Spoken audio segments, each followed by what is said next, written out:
Hi hello welcome back to my channel.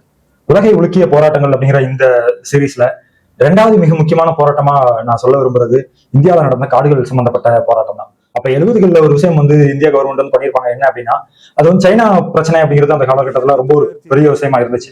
இந்த China வாரை தடுக்கிறதுக்காகவும் அதே நேரம் சைனா சார்ந்த நிறைய எதிர்ப்பை பண்ணணும் அப்படிங்கிறதுக்காக இமயமலை அடிவாரங்கள்ல இருக்கக்கூடிய நிறைய காடுகளை அப்ப இருக்கக்கூடிய இந்திரா காந்தி கவர்மெண்ட் அழிக்க நினைச்சாங்க.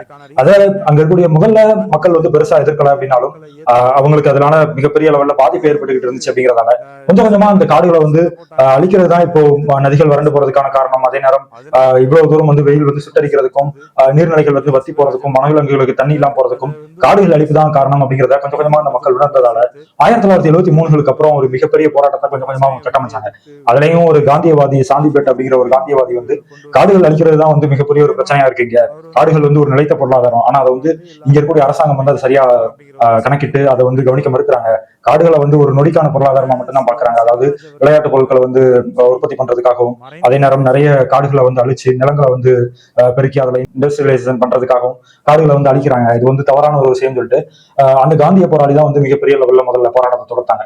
அப்புறம் ரேணு அப்படிங்கிற ஒரு ஊர்ல ரேணி அப்படி வரும். அந்த ஊர்ல கௌரா தேவி அப்படிங்கிற ஒரு பெண்மணி, அந்த பெண்மணி மரங்களை கட்டி தழுவி ஒரு பெரிய போராட்டம் நடத்த அதை பார்த்து நிறைய பெண்கள் மரங்களை கட்டி தழுவி எங்களை நீங்க கொள்ளுங்க முதல்ல, அதுக்கப்புறம் மரத்தை வெட்டுங்க, இல்லைன்னா நாங்க கண்டிப்பா நாங்க உயிரோட இருக்கிற வரைக்கும் இந்த மரங்களை வெட்ட விட மாட்டோம்னு சொல்லி அவங்க போராட்டம் ஸ்டார்ட் பண்ண மிகப்பெரிய லெவல்ல அது கொஞ்சம் கொஞ்சமா நடந்துகிட்டே இருந்துச்சு. ஒரு காலகட்டத்தில் உத்தரப்பிரதேசோடைய பகுதிகளில் மட்டுமே நடந்துகிட்டு இருந்த அந்த போராட்டம் அப்படிங்கிறது இமயமலையோட அடிவாரங்களை தாண்டி ராஜஸ்தானுடைய மேற்கு பகுதி வரைக்கும் மிகப்பெரிய லெவல்ல நீண்டுச்சு.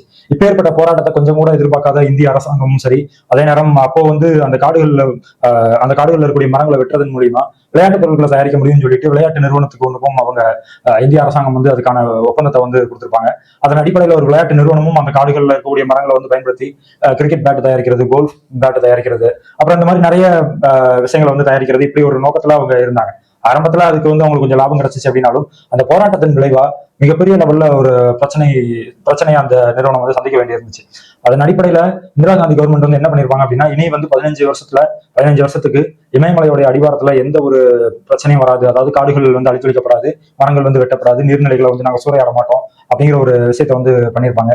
அதுக்கு மிக முக்கியமான காரணமா இருந்தது அவங்களுடைய போராட்டங்கள் தான். அவங்க போராட்டங்கள் கொஞ்சம் கொஞ்சமா படிப்படியா நகண்டு நிறைய உலகளாவிய தளத்துக்கும் அது போய் சேர்ந்துச்சு அப்படிங்கிறதா உண்மை. அதாவது இன்னைக்கும் காடுகள் பாதுகாக்கப்பட்டிருக்கு.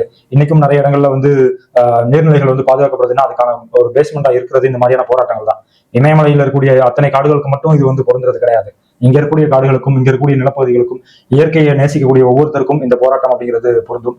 இயற்கையை விரும்பினா மட்டும்தான், இயற்கை அழிவு தடுத்தா மட்டும்தான் மனிதர்களும் சரி இதர உயிரினங்களும் சரி இங்க நிலையா வாழ முடியும். இல்லைன்னா ரொம்ப கஷ்டம் தான்.